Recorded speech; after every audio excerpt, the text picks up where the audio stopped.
Snow hammered against the apartment windows that night. The kind of bitter New York cold that made every breath feel like glass. Lauren Whitmore clutched her stomach, another contraction ripping through her as she tried to steady herself against the kitchen counter. Her iPhone buzzed weakly in her trembling hand, another call to Chase, unanswered. She hit redial. Once. Twice. 17 times. And then her screen flashed a message she never imagined seeing in the middle of labor. Call failed. The person you were trying to reach has blocked you. For a moment, the world went silent. No wind, no sirens from the street below, just the echo of her own disbelief. Chase didn't pick up. He didn't text back. He blocked her, on the day she was bringing their son into the world. Her knees buckled. She slid onto the cold tile floor, clutching the edge of the counter with white knuckles. Her breath hitched, half from pain, half from the gut-punch realization that she was alone. Truly, terrifyingly alone.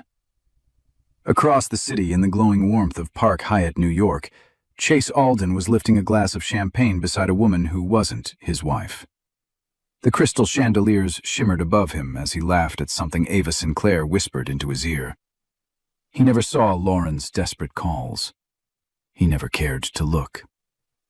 Lauren forced herself up, teeth clenched, tears slipping down her cheeks. Okay, you can do this, she whispered to herself, grabbing her hospital bag. She pressed a hand to her belly as another contraction stabbed through her. But as she reached the door, her strength faltered. She collapsed again, phone dimming beside her, and in that breathless, shaking moment, she whispered something Chase would never hear. "This is the last time I'll ever call you." Outside, a taxi's headlights swept across the snow. Inside, Lauren felt her world fracture, quietly, cleanly, forever. Something had ended, and something far more powerful was about to begin. The world hadn't always been cold for Lauren Whitmore. There was a time when even the grayest New York morning felt warm because Chase Alden stood beside her. Back then, he wasn't a millionaire or a polished man in tailored suits striding down Fifth Avenue. He was just a hungry dreamer with a cracked MacBook Pro, a rented desk in a co-working space, and a smile that made Lauren believe the future could be theirs. They met 6 years earlier at a tiny coffee shop in Brooklyn, both reaching for the same last blueberry muffin. Chase had laughed first, an unguarded, boyish laugh that didn't match the calculated charm he would later perfect. He offered her the muffin. She insisted they split it, and somehow that small compromise became the foundation of everything that followed. Back then, Lauren worked long hours as a junior data analyst. She wasn't rich, wasn't glamorous, but she had stability, something Chase admired deeply. He used to say, "You're the calm in my chaos, Laur." And she believed him. She believed him when he promised he'd never let success change the way he looked at her. When Chase's startup began to grow, she was the one who stayed up with him until 3 a.m., proofreading pitch decks, cooking boxed pasta, rubbing the tension out of his shoulders. She loaned him money from her savings, just enough to keep the company alive during its roughest month. He cried when he hit his first million. She cried with him. Their wedding was small, intimate, 20 people on a rooftop in Queens, fairy lights strung across the railing, Manhattan shimmering like a promise behind them. Chase held her face and said, "I could never do life without you." The sincerity in his eyes then made it impossible to imagine he'd one day turn away from her at her most fragile moment. But somewhere along the way, success wrapped around him like a second skin. The man who once packed her lunches and kissed her forehead before work slowly transformed into someone who spent more nights at sleek midtown lounges than at home. Decisions became sharper, colder. Messages grew shorter. His laughter changed, too. No longer soft and boyish, but performative, calculated. Lauren saw the distance forming, but she kept believing the man she married was still in there, somewhere. She just didn't know that the version of him she loved was already gone. Ava Sinclair didn't enter Chase Alden's life like a storm. She slipped in quietly, like a draft under a locked door, easy to ignore at first, until the cold finally settled into the bones. She joined his company during a period when Chase was building his public image, a time when he needed someone polished, sharp, and able to charm investors before he even opened his mouth. Ava was all of those things, strategic, poised, and frighteningly intuitive. Lauren first met her at a company holiday mixer. Ava approached with a flawless smile, her red dress a shade too bold for the event, but no one seemed to mind because she wore it with unwavering confidence. She shook Lauren's hand with both of hers, as if they were old friends. "So nice to finally meet the woman who keeps Chase grounded," Ava said, voice warm, sweet, almost too sweet. Lauren tried to brush off the uncomfortable twist in her stomach. She had met plenty of confident women before, but something in Ava's eyes, sharp, assessing, lingering a little too long on Lauren's wedding ring, felt like a warning she didn't yet understand. Chase didn't notice. If anything, he seemed energized around Ava, laughing louder, talking faster, glowing under her attention.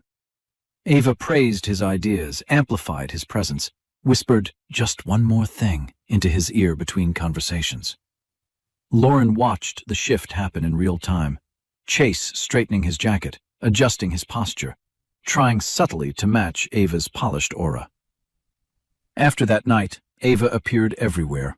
Late-night meetings, early-morning strategy sessions, PR events where Chase insisted Lauren didn't need to attend because she was getting too tired with the pregnancy.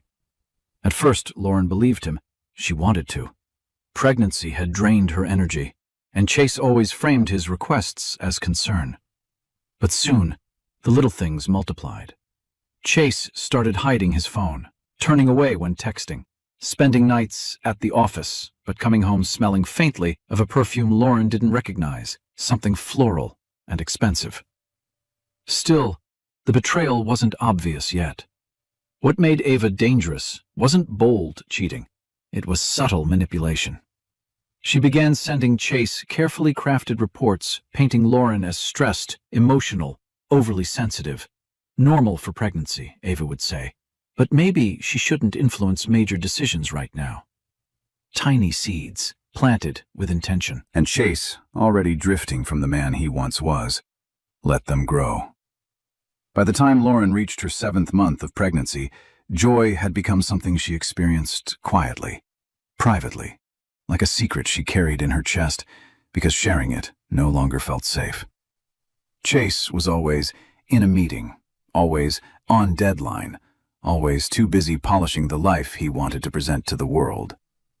Meanwhile, Lauren navigated swollen ankles, dizzy spells, and late-night cravings alone in their dimly lit apartment overlooking Astoria.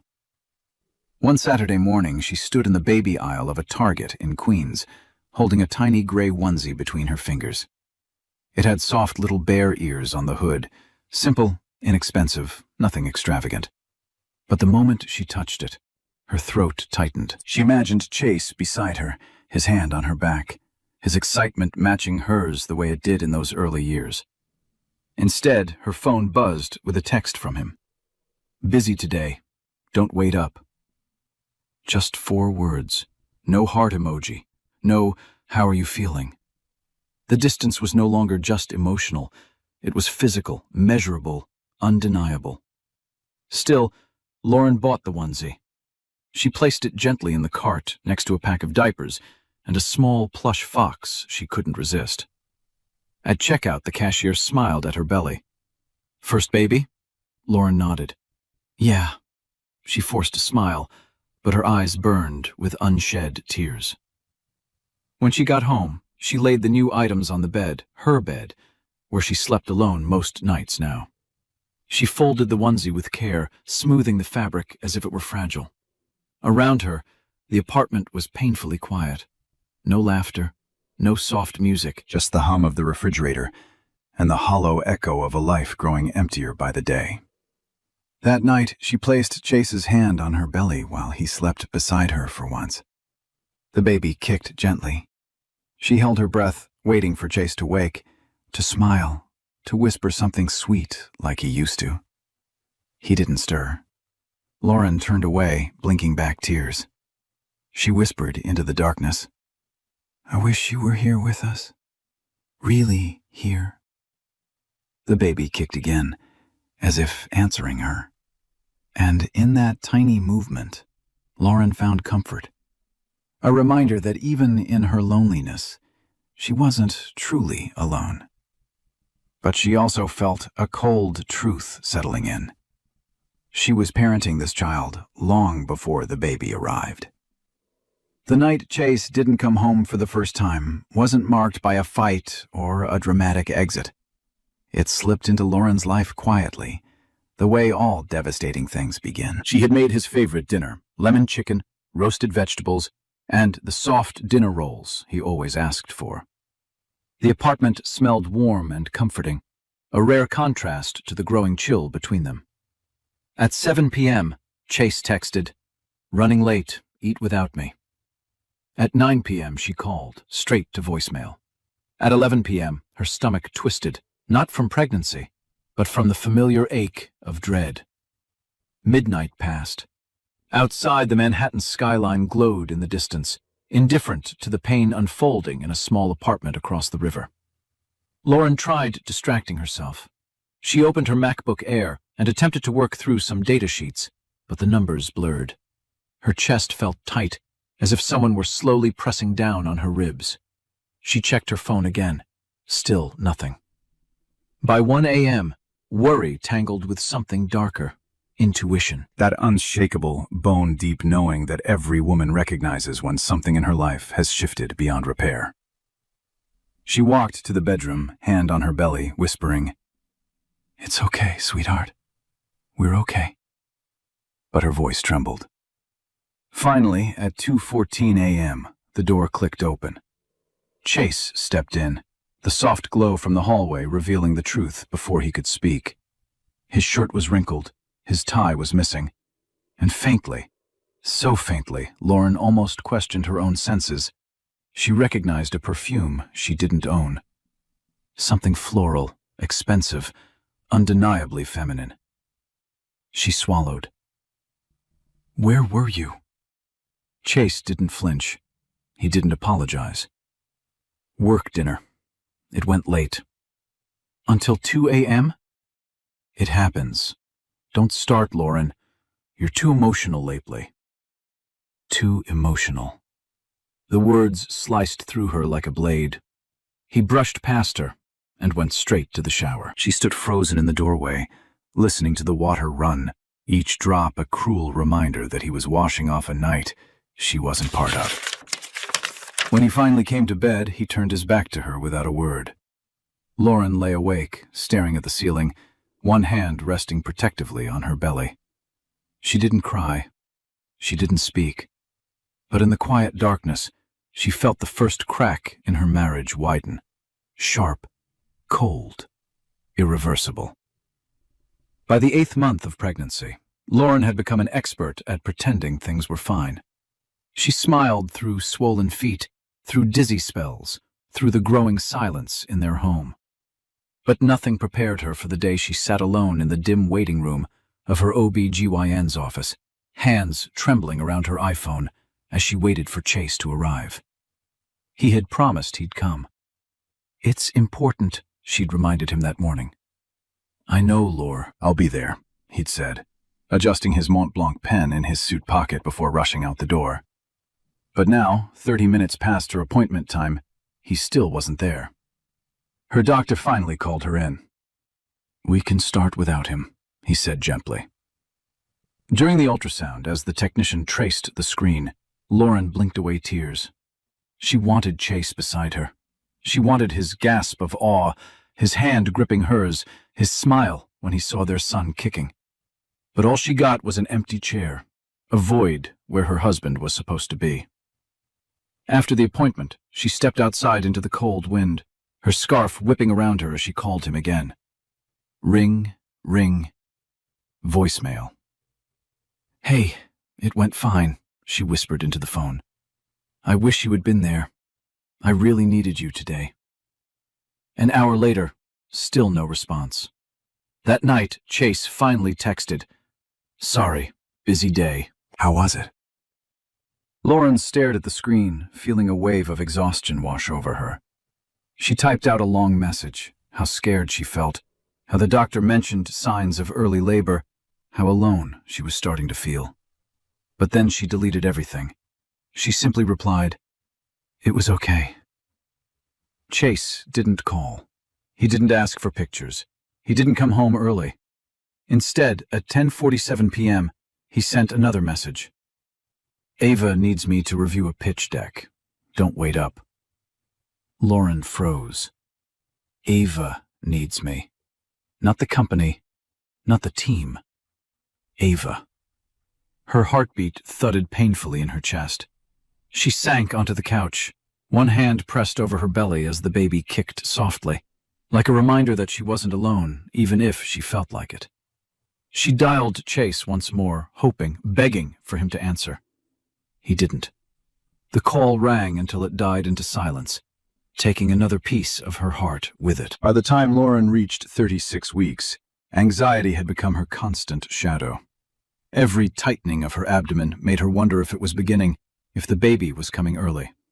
Her doctor had warned her about the signs, told her to avoid stress, told her to rest. But how could she rest when the man she loved was slipping through her fingers like water she couldn't hold? That night, the tension in her body felt different, sharper, deeper, curling into her spine like a warning.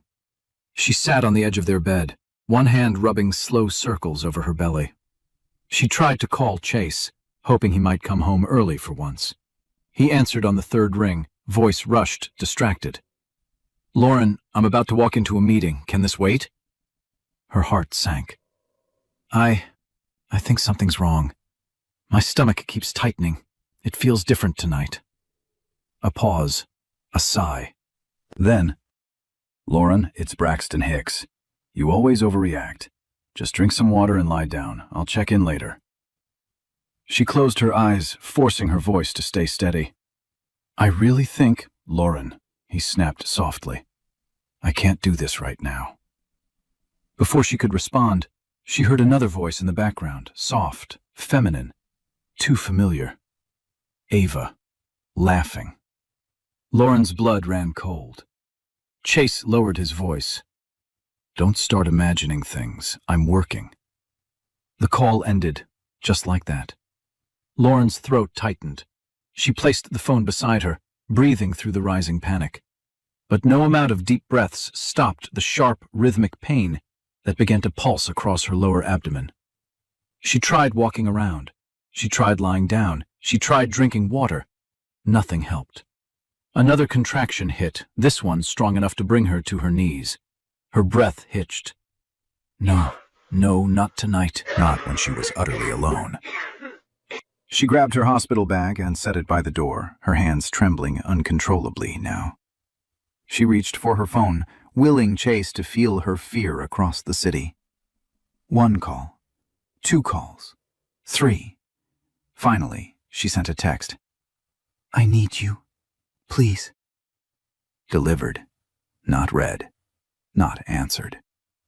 A minute later, another contraction hit so violently it stole her breath. She clutched the doorknob, whispering through gritted teeth, "Please, Chase. I need you this one time." But somewhere across Manhattan, he was already slipping away. Ava Sinclair had a talent for timing, specifically for choosing the exact moment when Chase was most vulnerable to her influence. And tonight, as the city lights shimmered against the glass walls of the Park Hyatt's ballroom, she saw her moment. Chase's phone buzzed on the table beside their champagne glasses. He glanced at the screen. Lauren, again. His jaw tensed. Ava leaned closer, her perfume, something expensive and deliberately understated, drifting toward him like a soft trap. "Another call?" she asked, voice smooth as silk. Chase rubbed his temples. She's being dramatic. Pregnancy hormones. Ava offered a sympathetic smile, one she had practiced to perfection. I'm sure she's fine. You know how anxiety gets when women are close to their due date. It was the kind of sentence crafted to sound supportive while planting doubt. And it worked. Chase exhaled, shoulders dropping. His phone buzzed again. A message this time. Ava's eyes flickered to the screen. I need you. Please. She hid her satisfaction behind a delicate sip of champagne. Chase, she murmured, placing a light hand on his arm. You cannot keep letting personal things pull you away. Not tonight. Not with investors watching. Your company needs stability. You need stability. It was manipulation masked as concern. Chase hesitated, phone still in his hand. For a split second, guilt flickered across his face. Ava saw it and extinguished it instantly. Come, she said softly. Let's review the pitch deck before the presentation. You owe it to yourself. And then, like fate aligning with cruelty, Chase's phone vibrated with another call. Lauren. He stared at the screen, frustration boiling over. Ava tilted her head, voice barely above a whisper. You deserve peace, Chase. He exhaled sharply, and with one swipe, he blocked his wife's number. Ava's smile didn't reach her eyes, but it didn't need to. She had exactly what she wanted. Complete access to Chase, with Lauren pushed quietly out of the frame. Good, Ava whispered. Now you can focus. Chase tucked the phone into his jacket, trying to ignore the knot in his stomach. He didn't know that Lauren was collapsing in their apartment. He didn't know she was in labor. He didn't know this was the moment everything in his life fractured. But Ava knew her plan was working, and Lauren, alone and trembling, was already paying the price. Lauren didn't feel the moment her water broke, not at first.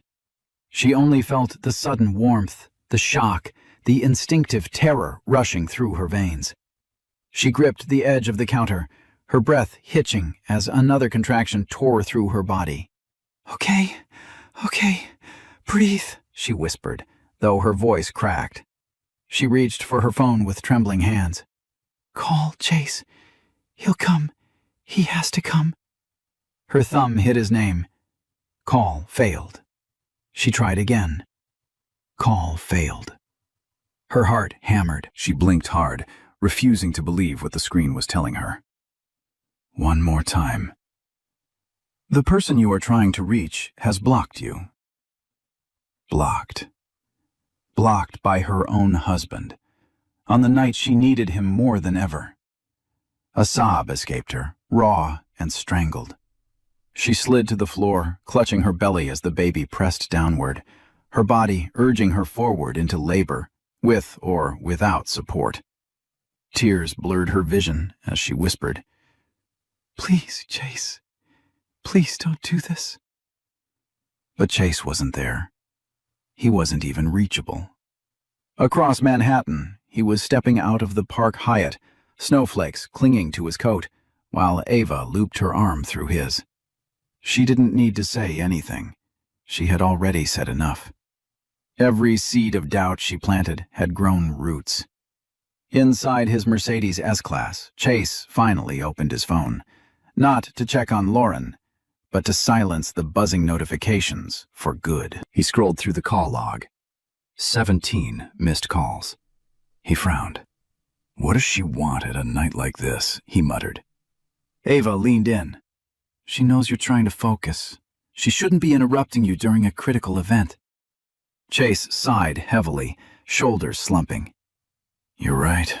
I can't deal with this tonight. He deleted the missed calls. Meanwhile, Lauren crawled toward the front door, sweat dripping down her temples. Each breath was a battle. She clung to the doorknob, vision tunneling, whispering apologies to her unborn son for not being stronger. She dialed 911 with shaking fingers. When the operator's calm voice answered, Lauren finally broke. I'm in labor. I'm alone. Please, send someone.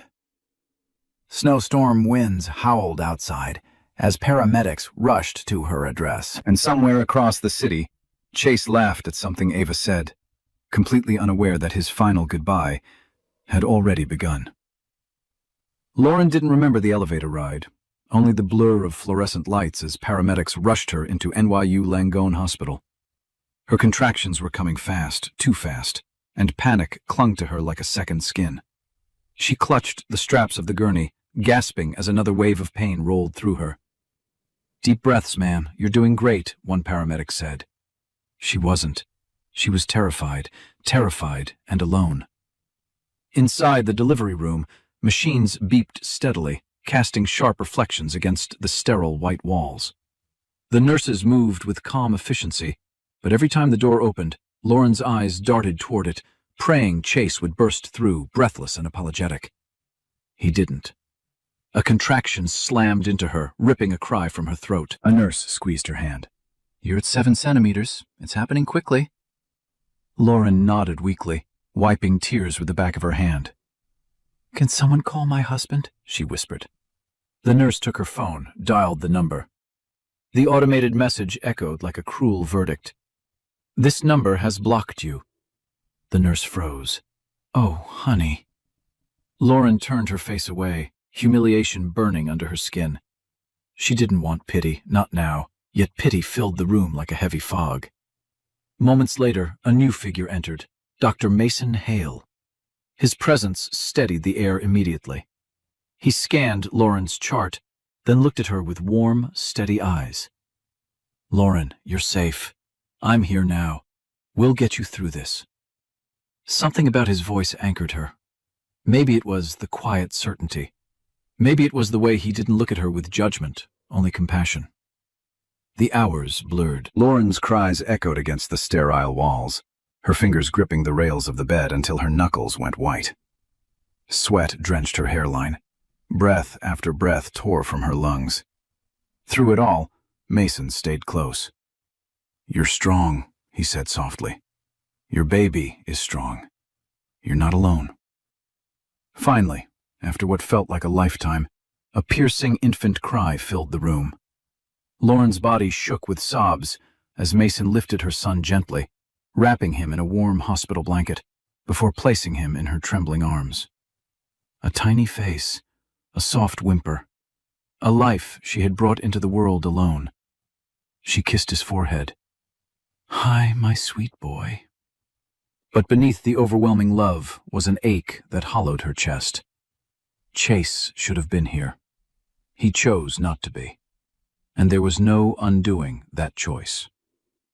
The room fell into a soft, aching quiet after the nurses left. Only the rhythmic beeping of the monitor and the tiny breaths of her newborn son filled the space. Lauren held him close, inhaling his warmth, memorizing every tiny feature, his button nose, his delicate lashes, the way his fingers curled instinctively around hers. But beneath the overwhelming love was a heaviness in her chest she couldn't shake, a truth she could no longer deny. Chase wasn't coming. Hours had passed since the birth. No calls, no texts, not even a generic message asking if she was all right. The father of her child didn't know, or didn't care enough to know, that their son had entered the world. Lauren blinked through exhaustion as she reached for the bedside table where the hospital had placed her personal items, her phone, still silent, her wallet, and a small notepad she used for baby name ideas. The pen felt heavy in her hand as she opened to a blank page. She hadn't planned to write a letter, but the words poured out anyway. "Chase, I don't know where to begin. Maybe you'll never read this. Maybe you won't care if you do. But tonight, while I held our son for the first time, I realized something I should have seen long ago."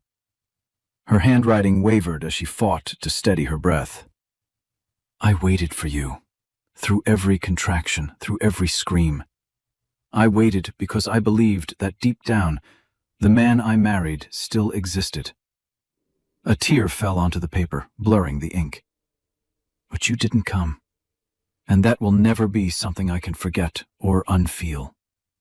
She paused, looking at her sleeping baby, peaceful, trusting. He deserved your presence. I deserved your support.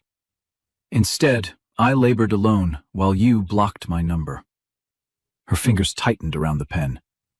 So this isn't anger. It's goodbye.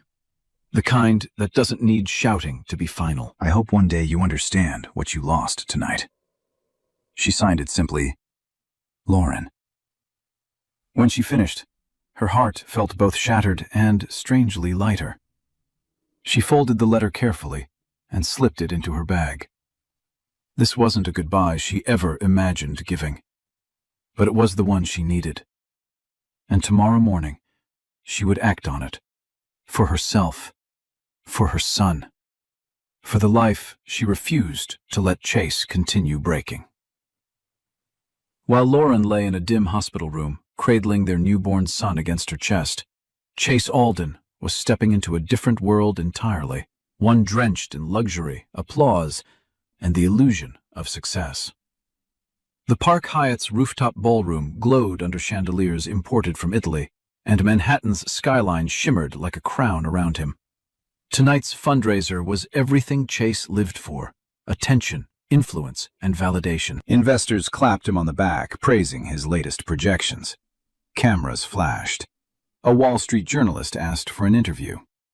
Chase basked in it all, a glass of aged bourbon in hand, unaware that Lauren was fighting through hours of labor alone. Ava Sinclair hovered near him, offering subtle touches and perfectly timed smiles. "You're owning the room tonight," she whispered. Chase smirked. "Feels like things are finally lining up." If only he knew what was collapsing elsewhere. Halfway through the evening, his phone buzzed. A notification banner appeared at the top of his screen. "Congrats on the new baby! Jason R., CFO." Chase froze. "What?" he muttered under his breath. Ava's eyes flickered with controlled alarm. "Something wrong?" He opened the message. Another text from a board member followed. "Hope Lauren and the little one are healthy. Send pictures." Chase felt his stomach drop, but pride, and Ava, forced him to hide it. He typed back quickly, "Thanks, we'll update soon." But panic spread under his skin. He hadn't heard from Lauren. He hadn't checked her messages. He hadn't even tried to. "Excuse me," he muttered, stepping away from Ava. He opened his call log. 17 missed calls. 17 calls he never even noticed, because he blocked her. His chest tightened, his throat dried. His brain scrambled to rationalize it. She would have texted, he whispered to himself. She would have told me if she went into labor. But she did. He just never saw it. A wave of nausea hit him. He fumbled to unblock her number, trying to call. Call failed. No service on the rooftop. Ava approached quietly, placing a gentle hand on his arm. "Chase." "Look at me. Stay calm. Tonight is important." He stared at her, heartbeat pounding. Important? Yes. Tonight was important, just not for the reasons Ava thought. Because somewhere across the city, a moment had already happened, a moment he could never undo. His son had been born, and Chase hadn't been there. Chase Alden barely slept after the gala. Guilt gnawed at him, sharp and relentless, but pride kept whispering excuses in his ear. She's dramatic. She's fine. She always overreacts. But at 6:12 a.m., he jolted awake in their penthouse, heart pounding, the early sunlight slicing through the blinds. Something felt wrong, viscerally wrong. He grabbed his phone and tried calling Lauren again now that service was restored. The automated voice hit him like a punch. "The number you are trying to reach is unavailable." Unavailable. Not blocked, not busy, just gone. His chest tightened as he rushed to the kitchen, hoping she'd left a note, anything. Instead, he stepped into a silence so heavy, it felt physical. The house was too clean, too still, too empty. Then he saw it. A small envelope on the dining table, his name written in Lauren's handwriting. His hands shook as he opened it. The letter unfolded softly, but the words inside tore him open. You didn't come. I needed you, and you blocked me. Our son deserved better. So did I. This isn't anger. This is acceptance. Goodbye, Chase. He sank into a chair, breath caught somewhere between a gasp and a sob. He read the letter again and again, each line a blade, each sentence a mirror reflecting the man he had become, but never meant to be. No, Lauren. What did you do? He whispered, gripping the paper like it could bring her back. He sprinted to the bedroom, yanking open closets, drawers, searching for signs she was still there. But her suitcase was gone. Her clothes, her toiletries, even the tiny gray onesie with bare ears she had shown him weeks ago, gone. Everything she touched had vanished from the home he once forced her to shrink inside. Chase fell to his knees beside the bed, clutching the sheet where she used to sleep. He hadn't cried in years, but now tears streamed down his face unchecked.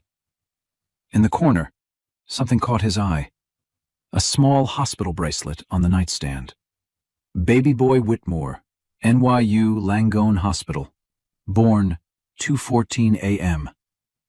His son. His son had been born while he laughed, drank, and danced with another woman. A sound escaped him, raw, broken, unfamiliar. Because for the first time, Chase understood the truth. This wasn't just a mistake. It was the moment that cost him his family, and Lauren wasn't coming back. Chase didn't bother changing clothes. He sped through Manhattan in the same wrinkled suit from the gala, heart pounding as he forced his Mercedes through early morning traffic. Every red light felt like a personal attack. Every passing second felt like another piece of Lauren slipping further away. When he reached NYU Langone Hospital, he ran through the sliding doors, breathless, frantic, ignoring the security guard calling after him. I'm looking for my wife, he gasped at the front desk. Lauren Whitmore, she delivered last night. The receptionist's expression shifted, sympathy mixed with something heavier. Sir, please wait a moment. A few agonizing minutes later, a man in a white coat approached. Dr. Mason Hale. Calm, steady, eyes sharp enough to read truth and guilt in a single glance.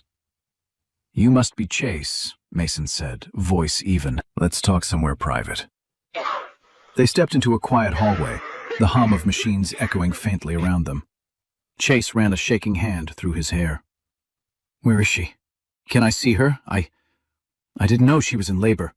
My phone, there was a mistake. Mason lifted a hand, stopping him cold. Lauren was alone for 13 hours of active labor, he said quietly. She screamed for someone who never came. She asked the nurses to call you. She begged them to try again. And every attempt ended the same way. His gaze hardened. You blocked her number. The words slammed into Chase's chest like a freight train. I didn't think, he stammered. No, Mason said sharply. You didn't think. She cried your name while you were nowhere to be found. Chase swallowed the burn in his throat. Is she still here? Please, just let me talk to her. Mason stepped back, jaw tightening. She checked out 3 hours ago. Signed discharge papers early. She didn't want you contacted. What? Chase's voice cracked. She left? With the baby? She left with her son, Mason corrected. A son you didn't meet. A son she protected by walking away. Chase felt the hallway tilt. Where did she go? Mason's expression turned unforgiving. If Lauren wants you to know, she'll tell you.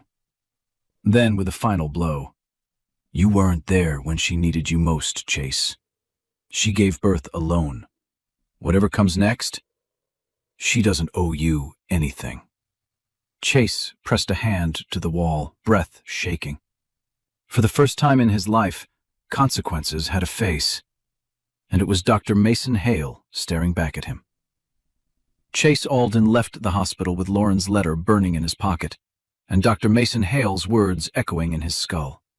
Shame clung to him like a second skin. But when he stepped back into the icy Manhattan air, guilt wasn't the only thing waiting for him. His phone buzzed non-stop. Emails from board members, texts from investors, notifications flooding in. Something was wrong. At first, he ignored them. He just needed to breathe, to think, to not fall apart on the sidewalk. But then a headline flashed across his screen from a financial blog. Alden FinTech faces internal leak. Investor confidence drops overnight. His heart slammed into his ribs. He opened the article. His stomach turned. Confidential projections, strategy documents, risk disclosures, all leaked. His company, the company he'd sacrificed his marriage, his integrity, his family for, was sinking. Chase? He turned. Ava Sinclair hurried toward him, heels clicking against the pavement, face pale beneath her flawless makeup. "We need to talk," she said urgently, grabbing his arm. He yanked it away.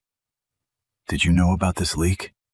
Ava hesitated, too long, and that hesitation told him everything. "You," he whispered. "You did this." "No," she insisted, stepping closer. "I didn't leak anything. But Chase, you have to be smart. If the board thinks you're unstable after tonight, they'll push you out. You need to let me help you manage this." He stared at her, realization dawning like a slow, sickening sunrise. "You're not helping me," he said coldly. "You're positioning yourself." A flicker of panic crossed her face, then vanished behind practiced calm. "Chase, don't make this personal." "Personal?" he repeated, laughter breaking in his throat. "My wife gave birth alone. My son was born while I was—" He couldn't finish the sentence. Ava softened her voice. "Chase, listen. Lauren was holding you back. You need someone who understands this world. Someone who can help you rebuild." But he wasn't listening anymore, because behind Ava, 2 board members from Alden FinTech stepped out of a black SUV, faces stern, expressions unreadable. "Chase," one said, "we need to speak with you. Now." Ava crossed her arms, smugness flickering in her eyes. This was her plan, all along. Chase felt the ground shift beneath him. He had lost his wife. He had lost his son. And now, his empire was slipping through his fingers. And the woman he trusted most was the one who'd set the fire. Lauren didn't leave the hospital triumphant or angry.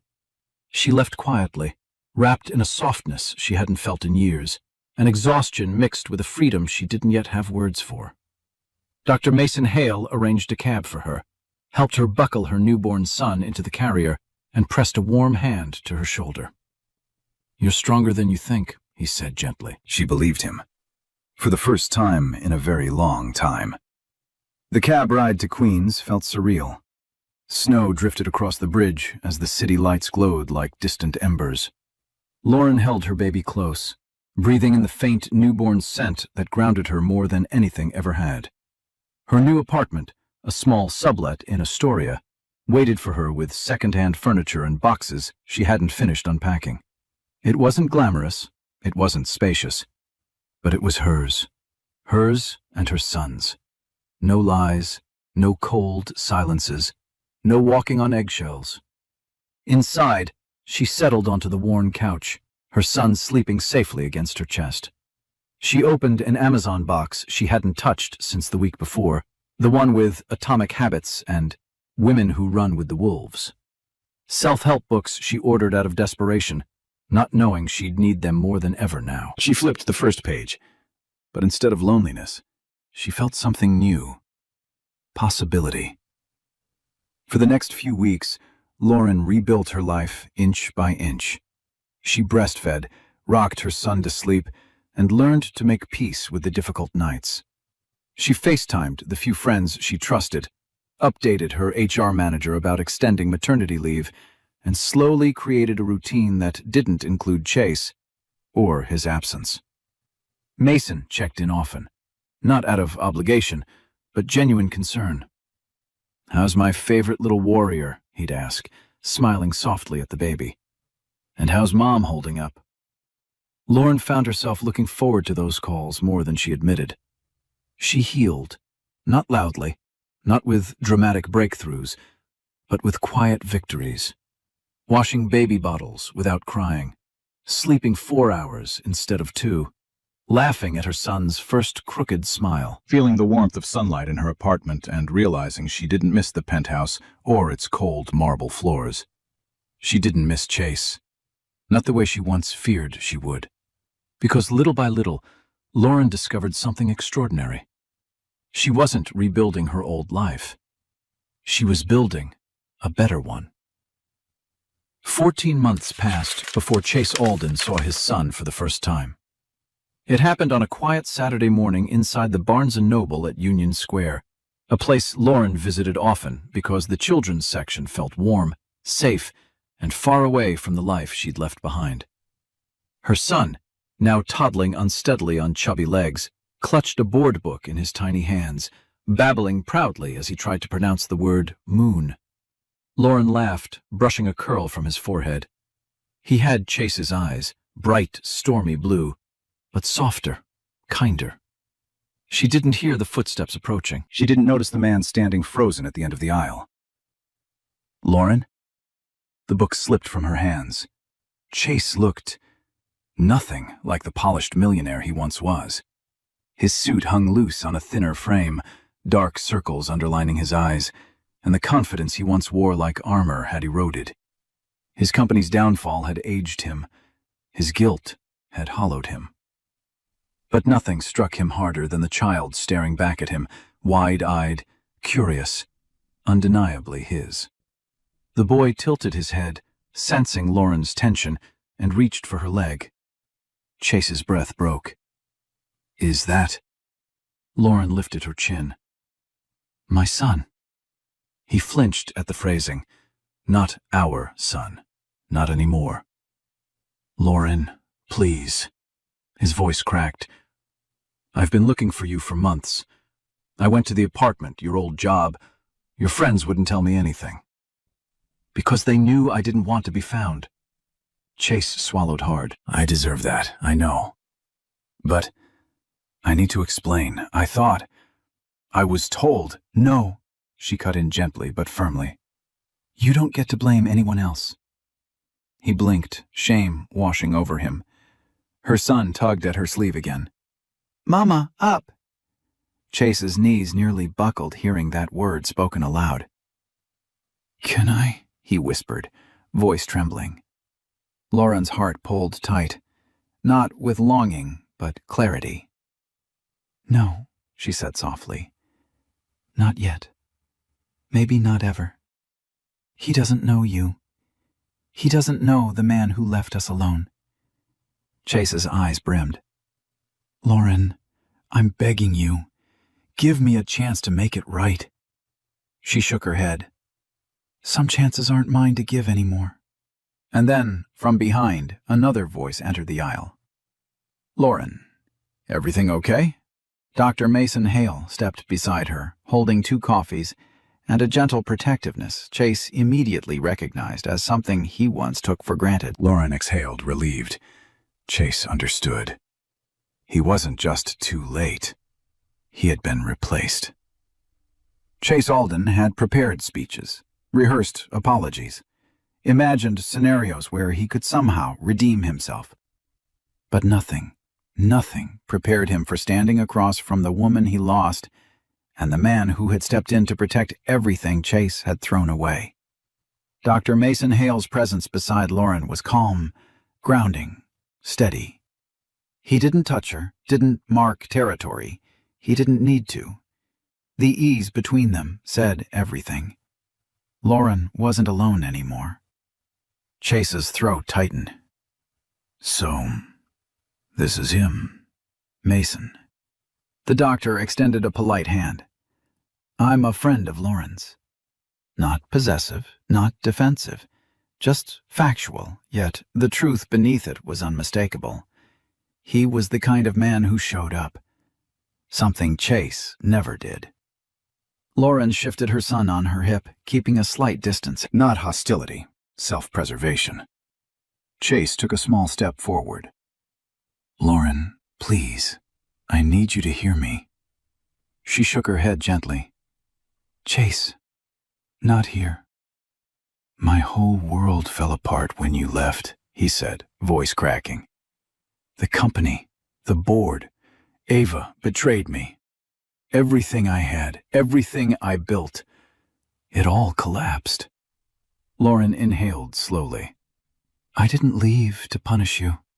I left because staying was killing me." Her son fussed softly, sensing the tension. Mason stepped closer, offering his hand to the toddler, who reached for him without hesitation. The trust was instant. Chase felt the blow like a physical hit. "That should have been me," he whispered.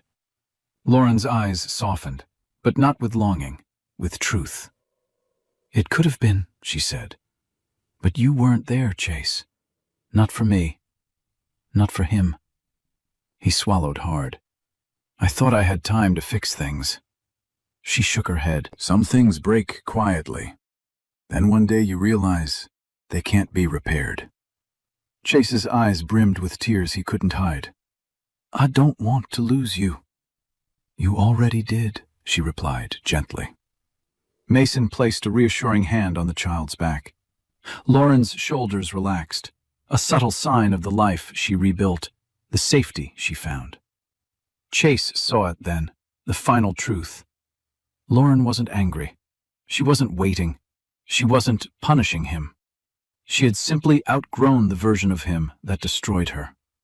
And in that realization, Chase felt the full weight of his choices, not as regret, but as consequence. The air inside Barnes & Noble felt heavier now, as though the shelves themselves were holding their breath. Chase Alden stood rooted to the spot, eyes fixed on the small family in front of him, Lauren, her son, and Mason. A picture of the life he could have had. The life he'd been too blind to protect. "Lauren," Chase whispered, voice breaking. "Please, don't walk away from me again." She turned toward him slowly. Her expression wasn't cruel. It wasn't even angry. It was something far harder for Chase to face. Acceptance. "Chase," she said softly, "I'm not walking away. I walked away a long time ago." Her son reached for Mason's finger again, giggling when Mason wiggled it playfully. The sound sliced through Chase, reminding him of all the laughs he'd missed, all the firsts he'd never seen, all the moments Lauren had carried alone. He forced a breath. "I want to be in his life. I want to try. I want—" "You had chances," Lauren interrupted gently. "You had so many. The night I went into labor, the weeks before that, the months before that. Every time I reached out, you turned away." "I know," he whispered, chest aching, "and I regret it every day." Lauren shifted her son onto her hip, smoothing the toddler's hair. "Regret doesn't undo what happened. It doesn't erase the pain, and it doesn't rebuild trust." Chase nodded, tears gathering. "Then what do I do? How do I prove I've changed?" She looked at him carefully, compassion softening her features. "You start by understanding that I don't owe you a chance just because you want one." He blinked, absorbing the blow. "But," she continued, "I'm not shutting the door forever. I just can't open it right now. Not until you heal. Not until you become someone stable, someone safe, someone our son could count on." Her words were not punishment, they were truth. Mason watched respectfully, stepping forward only when the toddler tugged at him again. Lauren's face eased when she looked at the doctor. Chase saw it. The trust, the warmth, the safety he had long taken for granted. "So this is goodbye?" Chase asked quietly. Lauren shook her head. "No," she said. "This is closure." She reached for Mason's hand, Not romantically, but with gratitude, and began walking toward the exit. Her son rested his head on her shoulder. For the first time, Chase didn't chase after her. He let her go, because loving her now meant respecting her peace. Spring arrived in New York quietly, melting the last traces of winter from the edges of Central Park. Lauren walked along the winding path, her son toddling beside her, holding her hand and pointing excitedly at every bird, every leaf, every runner passing by. The world felt gentler now, lighter, like it had exhaled with her after months of rebuilding, grieving, and growing. Mason Hale was waiting for them near the Bethesda fountain, a soft smile tugging at his lips as he watched the little boy wobble toward him. He knelt, arms open, and the toddler launched himself forward with a squeal of joy. Mason caught him effortlessly, lifting him into the air as laughter echoed across the water. Lauren's heart warmed in a way she once feared it never would again. "You two seem to be having fun," she said as she reached them. Mason shrugged playfully. "He's teaching me all the important words. Bird, rock, snack." "Snack is definitely his favorite," she teased. They sat together on a nearby bench. Mason handed her a coffee, her favorite order, somehow remembered without her ever telling him twice. Her fingers brushed his, and instead of flinching like she once did with Chase, she felt steady, safe. After a moment, Mason cleared his throat, his expression shifting into something softer, deeper. He placed a small velvet box on her lap. Lauren froze. "Mason," he raised a hand gently. "Before you open it, just listen." She swallowed, nodding. "I know what you've been through," he said quietly. "And I know you're still healing. But I also know the strength you've shown, the mother you've become, and the woman you're rediscovering. I'm not here to replace anyone. I'm here because I choose you. Both of you." Her eyes stung. He opened the box himself, revealing not a ring, but a delicate pendant engraved with her son's initials. "This isn't pressure," Mason continued. "It's a promise. When you're ready, whenever that is, I'd like the chance to build a life with you. One grounded in honesty, in presence, in love." Lauren covered her mouth, overwhelmed. She looked at Mason, at her child curled happily against his chest, and at the sunlight shimmering across the fountain. For the first time in a long time, her heart didn't hurt. It hoped. She placed her hand over Mason's and whispered, "I'd like that, someday." And someday was enough. Because Lauren finally had everything she once begged for: love, safety, respect, and a future she didn't have to fear anymore. All right, my wonderful friends, we've come to the end of this emotional story. And if you are still here right now, listening, breathing slowly with me, then something in Lauren's journey must have touched you in a way you didn't expect. Maybe it reminded you of your own strength. Maybe it reminded you of someone you love. Or maybe it reminded you of a moment when you finally chose yourself. Stories like this aren't just drama. They're mirrors. And as Marcus Aurelius once wrote, "You have power over your mind, not outside events." Lauren couldn't change Chase.